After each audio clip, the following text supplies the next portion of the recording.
অফিসে কাজ করে স্যালারি নিয়ে আসলে সেই কাজের মর্যাদা আছে, আর বাড়িতে কাজ করলে যেহেতু সেটা মানে স্যালারি নেই, তাই তার মর্যাদা নেই, তাই সেটা আন্ডার রেটেড। এটা আর যে মনে করুক, আমি মনে করি না। প্রত্যেকটা কাজেরই সম্মান রয়েছে। সুতরাং যারা গৃহবধূ, যারা ঘরে কাজ করছেন, তারা হয়তো কোনো ইনকাম করছেন না, কিন্তু ঘরের কাজে যে শ্রমটা দিচ্ছেন, যে মনের ভালোবাসা দিয়ে যেটা করছেন, যত্ন নিয়ে মানুষকে সংসারের মানুষদের ভালো রাখার জন্য যেটা করছেন, সেই কাজগুলো কখনোই আন্ডার রেটেড হতে পারে না। আর আমি শাশ্বতী সবাইকে জানাই আন্তরিক শুভেচ্ছা। সবাই সুস্থ থাকুন, ভালো থাকুন, আনন্দে থাকুন।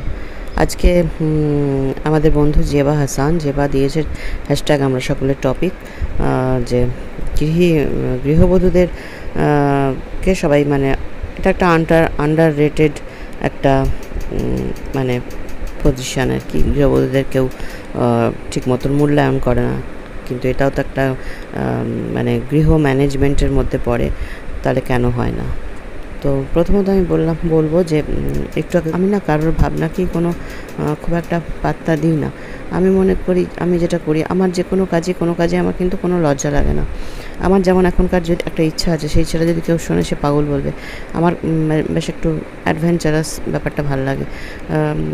আমার মনে হয় যে এখন যদি আমি একটা অটো চালাতাম, বেশ বেরোতাম, কত মানুষজন আমার গাড়িতে উঠবে, তারা পেছনে বসে তাদের নানা রকম আলোচনা হয়, সেগুলো শুনবো। মানে অনেক মানুষের অনেক কিছুর সাথে আমি যুক্ত হতে পারবো। যদি কথা বলা যায় কথা বলবো, যদি নাও হয় সেটা কথাগুলো শুনবো।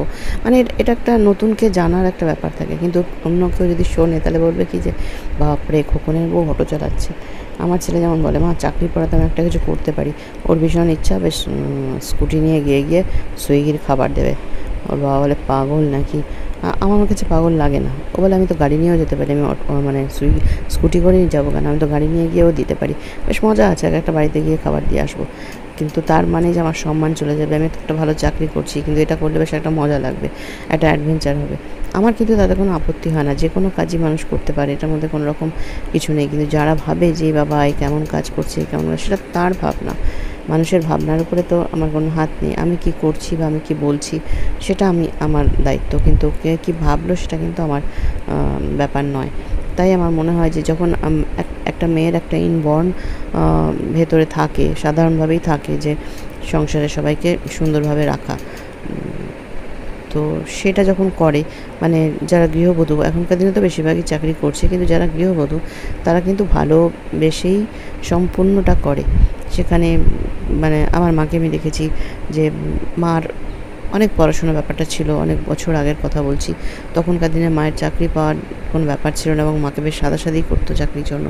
কিন্তু মা যায়নি, কারণ কি মা ওই মানে গেলে পরে আমার বাবা ঠিক মতন খাওয়া দাওয়া হবে না। সে হয়তো অফিস থেকে আসলো, খাওয়া দাওয়া টাকা দেওয়া থাকলো, খেলো, মানে মেয়েরা ঠিক মতন খেতে পাবে না, ঠিক মতো টাইমে খেতে পাবে না, এরকম নানান চিন্তাভাবনাগুলো ছিল মায়ের মধ্যে তখনকার, আমি দেখেছি। তো যারা করে তাদের মধ্যে কোনো আফসোস থাকে বলে মনে হয় না। কারণ আমি যেমন চাকরিটা ছেড়েছিলাম, কিন্তু ঠিক সেম কারণে, যে আমি যখন প্রথম গেলাম একটা ক্রেসে রাখবো বলে, ছেলেকে রাখবো বলে, তো গিয়ে দেখলাম সেটা শীতকাল, ওর 3 মাস তখন বয়স, ডিসেম্বর মাসে।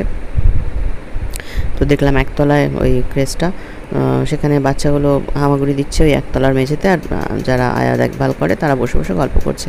আমার সেটা শুনে মনে হলো যে এই শীতকালে ওই মাটিতে একতলার ঘরে বাচ্চা হামাগুড়ি দেবে, আমার ভালো লাগলো না। তো এরকম নানান কিছু চিন্তাভাবনা করে আমি চাকরিটা ছেড়ে দিয়েছিলাম তখন, যে না ঠিক আছে, ও একটু বড়ো হোক তারপরে করবো। কিন্তু তারপরে বড় হওয়ার পরেও করতে পারিনি, কারণ 2 বছর 2.5 বছর থেকেই তো স্কুল শুরু হয়ে যায়। তারপরে অনেক রকম দায়িত্ব এসে পড়েছিল নানান কিছুর মধ্যে থেকে। তো আমার আর মনেও হয়নি যে মানে আফসোস হয়নি। কারণ এই যে আমি যখন অভিনয় করতাম, অভিনয়তে সকালবেলা সে কল টাইম দিত, হয়তো 7:30টার সময় কল টাইম, ওখানে গাড়ি এসে দাঁড়াবে, ওখানে গিয়ে উঠতে হবে। এবার যখন ফিরছি তখন কখনো রাত 12টা, কখনো রাত 1টা, রাত 2টো, এরকম হচ্ছে। আর ওখানে ফ্লোরে তো মোবাইল চালু রাখা যায় না, তার ফলে বাড়ির সাথে কোনো রকম যোগাযোগটা থাকতো না, খুব কম সময় থাকতো। তো সেইগুলো আমার কাছে ওই কাজের থেকে আমার নিজের সংসারের উপর মানে এটা বেশি ছিল, যে ওখানে যেন কেউ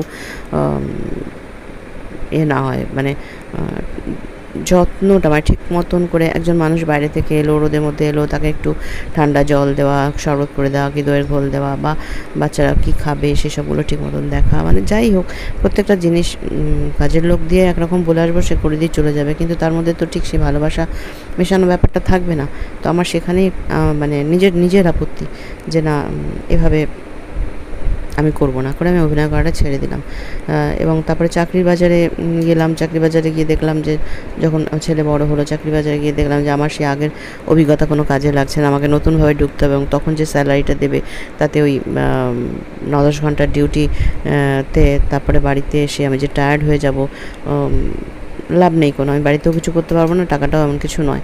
তো তখন সেই জন্য আমি নিজস্ব চেম্বারে আমার এই অ্যাস্ট্রোলজি আমি শিখে নিজস্ব চেম্বার খুললাম, যেখানে আমি নিজের সময় মতন দেখতে পারবো, সময় মতন যেতে পারবো, টাইমটা ঠিক করতে পারবো, যাতে আমার সংসারটা ঠিক থাকে। সুতরাং আমি ভালোবেসে করি, এরকম আমার মতন অনেকেই আছে যারা ভালোবেসে সংসার করে। তো ভালোবেসে সংসার করলে কে আমাকে কি বললো বা কে কি ভাবলো, আমার হাজব্যান্ডও যদি ভাবে, আমার তাতে কিছু আসে যায় না। তবে আমি আমার নিজের ক্ষেত্রে বলতে পারি যে আমার সবসময় মানিটারি কন্ট্রিবিউশন রয়েছে। যখন চাকরি করেছি তখনও, যখন চাকরি করিনি তখনও কোনো কিছু দিয়ে না কোনো কিছু দিয়ে আমি সবসময় ইনকাম করেছি। ইনকাম ছাড়া আমি কখনো বসে থাকিনি। তো এবং আমার এর মধ্যে একটা চিন্তা ছিল, যখন আমি কিছু করতে পারবো না তখনও যেন আমাকে হাত পাততে না হয়, আমি যেন আমার নিজের খরচাটা আমি চালাতে পারি। সেই জন্য আমার কিছু টাকা জমানো ছিল, যেগুলো থেকে ইন্টারেস্ট পেলে আমার নিজের হাত খরচা চলে যাবে, আমাকে কারো কাছে চাইতে হবে না। সুতরাং সেই ব্যবস্থাটা আমি করে রেখেছি। বরাবরই আমি কিন্তু ইনকামের মধ্যে থাকি, এবং এখনও পর্যন্ত সেই ইনকাম থেকে, সেটা শুধু হাত খরচা তা না, সেখান থেকে আমি অবশ্যই মানে প্রয়োজনে কন্ট্রিবিউট করতে পারি। তো সেই জায়গাটা আমি বরাবর রেখেছি। কিন্তু যা কিছু আমি ছেড়েছি, আমি যা কিছু মানে নিজের কেরিয়ারটাকে অতটা বড় করে দেখিনি, একটাই কারণে, কারণ সংসার যাতে হ্যাম্পার্ড না হয়, সংসারের মানুষগুলো যাতে ওই মানে মেকানিক্যালি খাওয়া দাওয়া করছে এরকম নয়, তার মধ্যে যেন কোথাও একটা ভালোবাসার টাচ থাকে, যত্নের টাচ থাকে, সেটা আমার মনে হয়েছে। তাতে কে কী ভাবলো আমার তাতে ওই কিছু আসে যায় না। আমি যদি ঠিক কাজ করি তাহলে কে কী ভাবলো, কে কী বললো, কিছু যায় আসে না। আমি এখনও যে কোনো কাজ, আমি মাঝে মাঝে ভাবি যে ওই যে দোকান করা তো চারটিখানি কথা নয়, কিন্তু একজনকে দেখছিলাম, আমাদের এখানে একটা 12তলা বিল্ডিং আছে, ওএনজিসির বিল্ডিং, তার সামনে একজন ভদ্রলোক ভদ্রমহিলা বসে, তারা রুটি, তার সাথে চিকেন কষা, তারপরে বাসন্তী পোলাও, তারপরে আরও কী সব যেন তরকা, ডিমের কারি, এরকম অনেক কিছু নিয়ে বসে, এবং খুব ভালো সেল হয়। তা আমার বেশ মজা লাগে, মনে হয় যে সেরকম যদি করতে পারতাম। কিন্তু আমি যদি এখন ওই রাস্তার পাশে গিয়ে, ওরা একটা টেবিল চেয়ার নিয়ে বসে, দোকান তো নেই, রাস্তার পাশে বসে আবার উঠে যায়, ওই সন্ধ্যেবেলা 6টায় বসে, বোধহয় 11টায় উঠে যায়। তো আমার খুব ইচ্ছা করে এরকম করলে বেশ কত মানুষ আসবে। আমার যে প্রফেশনটা অ্যাস্ট্রোলজি, সেটা আমার খুব প্রিয় ছিল এই কারণে যে প্রচুর আননোন মানুষের সাথে আমার পরিচয় হতো। তো আননোন মানুষের সাথে পরিচয় হওয়া, তাদের জীবন সম্বন্ধে জানা, তাদের জীবনযাপন জানা আমার খুব ভালো লাগে। তো ওই রকম কাজ করলেও তো অনেক মানুষ আসবে, কিনতে আসবে, তাদের সাথে কথা বলবো, আমার বেশ ভালো লাগে। কিন্তু করতে দেবে কে? করতে তো দেবে না বাড়ি থেকে, কারণ বলবে যে ও বাবা, খোকনের বউ রাস্তার পাশে বসে এখন খাবার বেচছে, দেবে না।